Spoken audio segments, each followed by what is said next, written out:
Hey folks, Mike here with The Long Shot. Today we are talking about one of my all-time favorite upgrades to my long-range competition rig, the ACC Elite chassis. Let's go.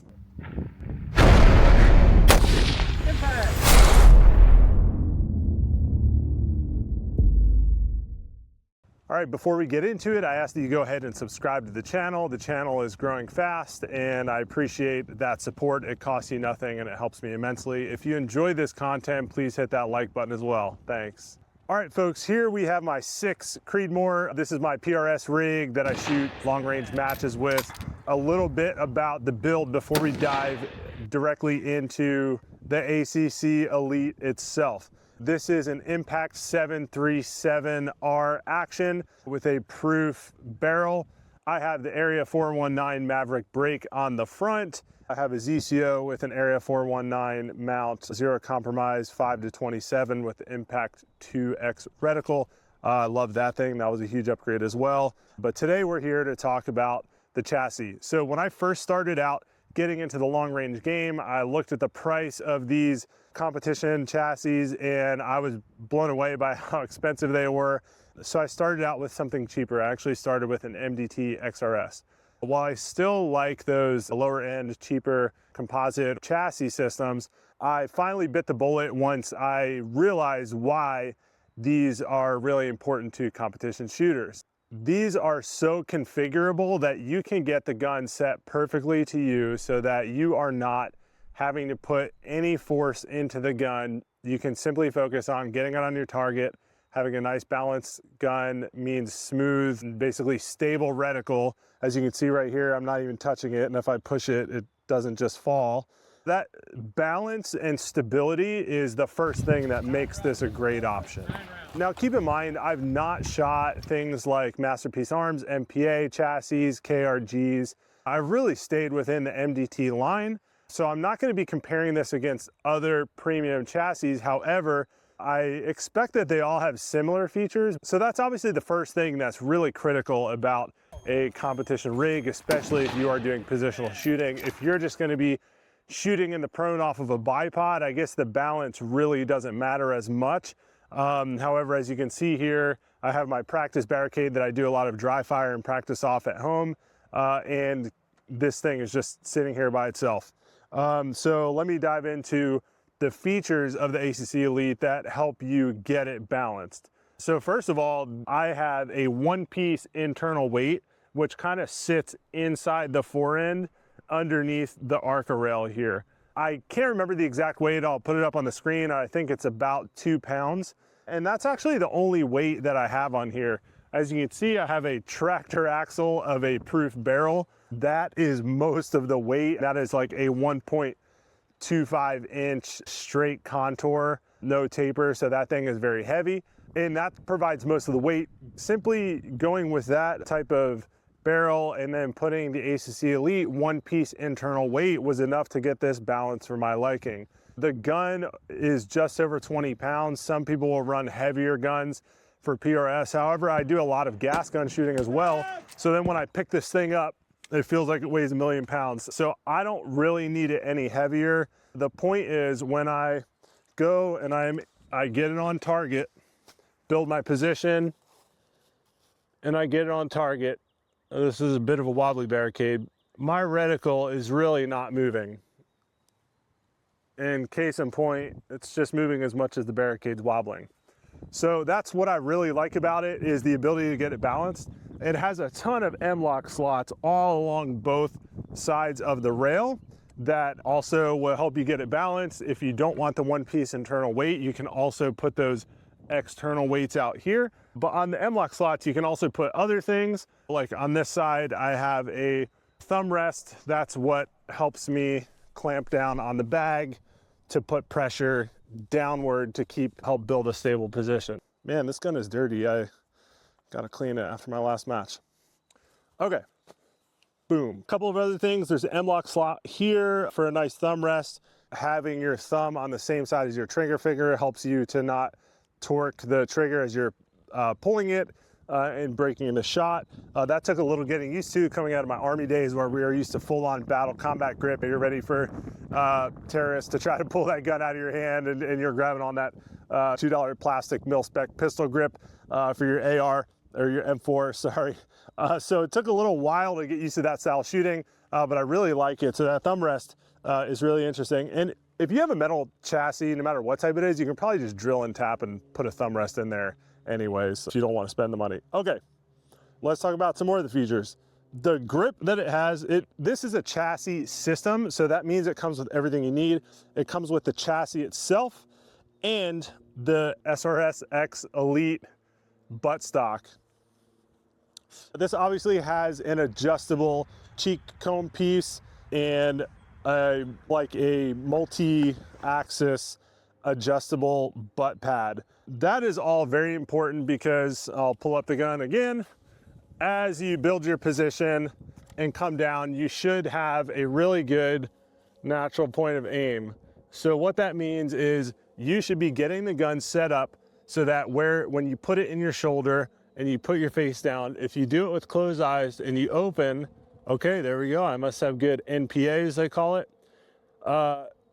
Because you can adjust all of these different features, you can pull this up and down, you can move this up and down, slide it out. I'm a taller guy, so I need a longer length of pull. Length of pull is the distance from the buttstock to the trigger. So basically, you have good NPA, which means you're not putting additional forces, having to push your cheek down or pull it in or do whatever. You don't want to be exerting any external force on that gun. You want to be just meeting the gun where it is and have all net neutral forces so that your reticle is stable. That's the name of the game. If you are putting forces on the gun opposite to the reticle, you are going to likely move when you're breaking that shot and pull the shot off of the target. So I'm not going to go through each point of adjustment, but as you can see here, there's a lot of different thumb screws. I actually don't want to move that because I have really good NPA. This gun is set up to me perfectly right now.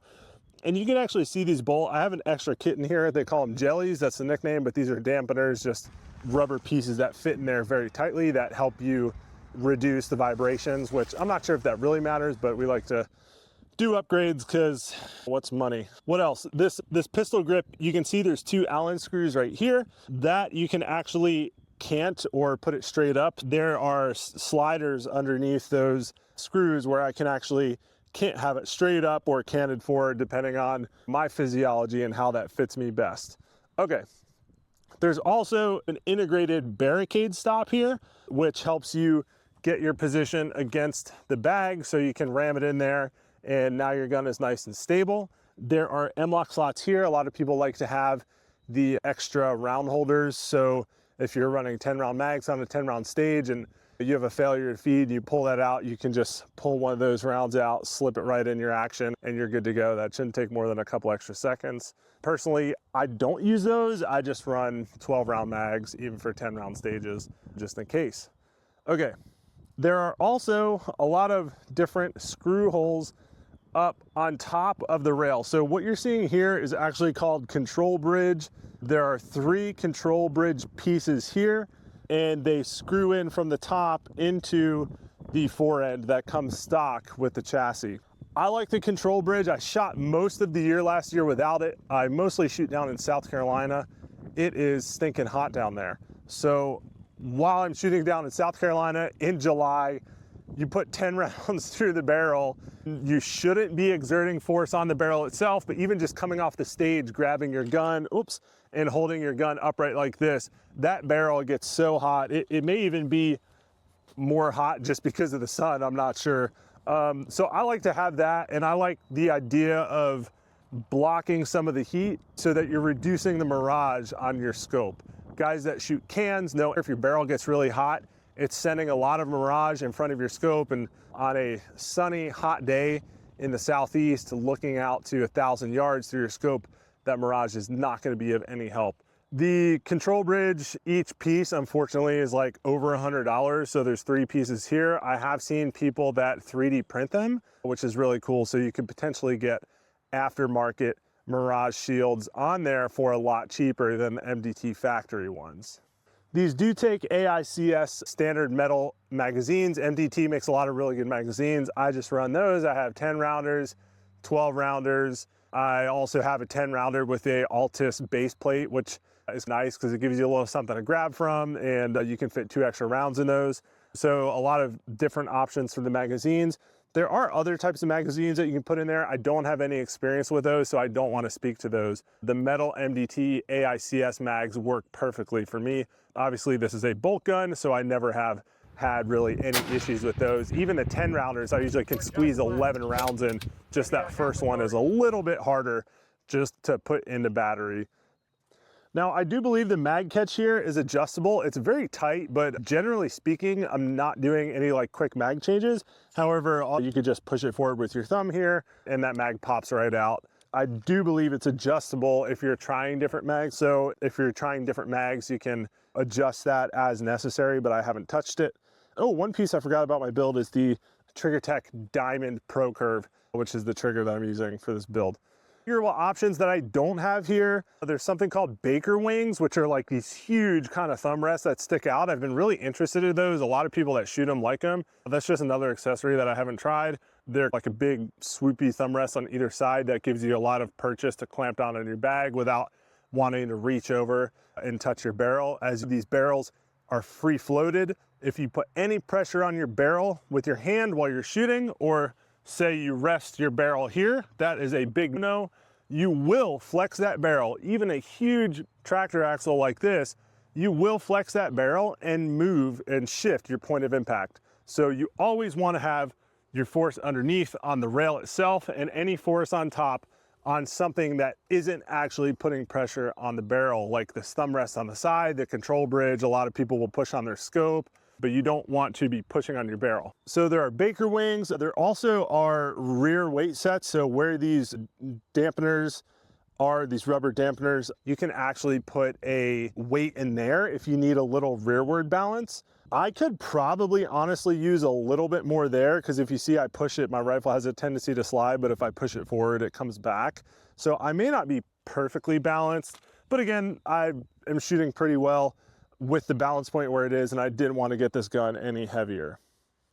Now, this does have an MDT proprietary buttstock interface, which is called the XTN interface, and it basically it's this weird octagonal shape, or no, how many is that? Yeah, octagonal shape, and it has a huge Allen screw that goes through and bolts into the chassis itself. So technically, you could go on MDT's website and get like an interface adapter, like an XTN to a carbine interface adapter or something else, and put different buttstocks on here. But this comes, I think it's like $15.99, the total base set, at least for a Remington short action. If you go long action, it may be different.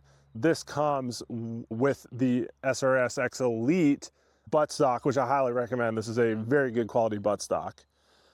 So again, just to run through the benefits, a lot of different configurable options, whether they are factory from MDT that you buy with your gun or aftermarket products that you buy, you can make this gun fit you.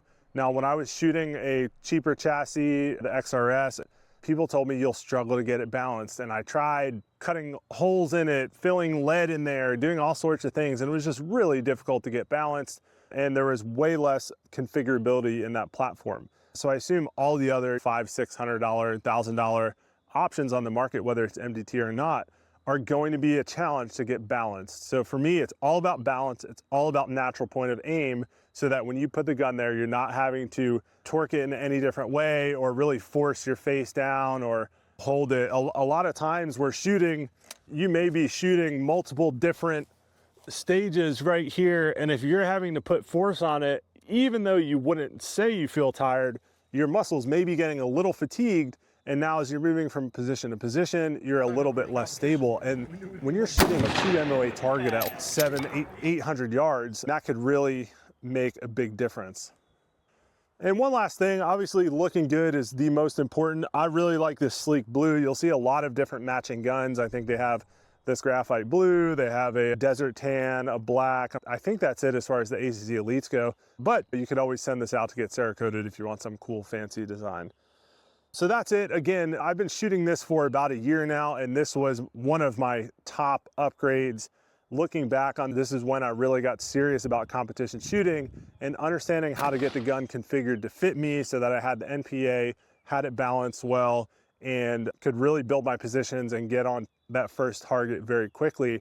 That was a game changer for me. I don't really do sales anymore. That's something I'm spinning down because I want to focus more on the channel itself. However, if you do want one of these, email me and I'll see if I can make you a deal on it, or at least I can help you out. Check my channel homepage. It's mike@longshottactical.tv is the email address. Send me email. I'm a MDT fan and I have been an MDT dealer, but it's not really my main thing. I'm just really like this piece of equipment. Again, I bought this with my own money at the dealer price. Nobody gave this to me in exchange for this video, and I think that's very important to note, that I'm coming to you because I think this is a high quality piece of gear that you should consider in even just not the MDT, but other high-end chassis, MPA. I'm not sure what else is out there. There's a lot of new chassis coming out. Getting those higher end ones with all of the different components that you can add to it and points of configurability is going to be a game changer for your competitive long-range shooting. I hope you enjoyed this. If you did, smash that thumbs up button, and we'll see you next time on The Long Shot. Take care.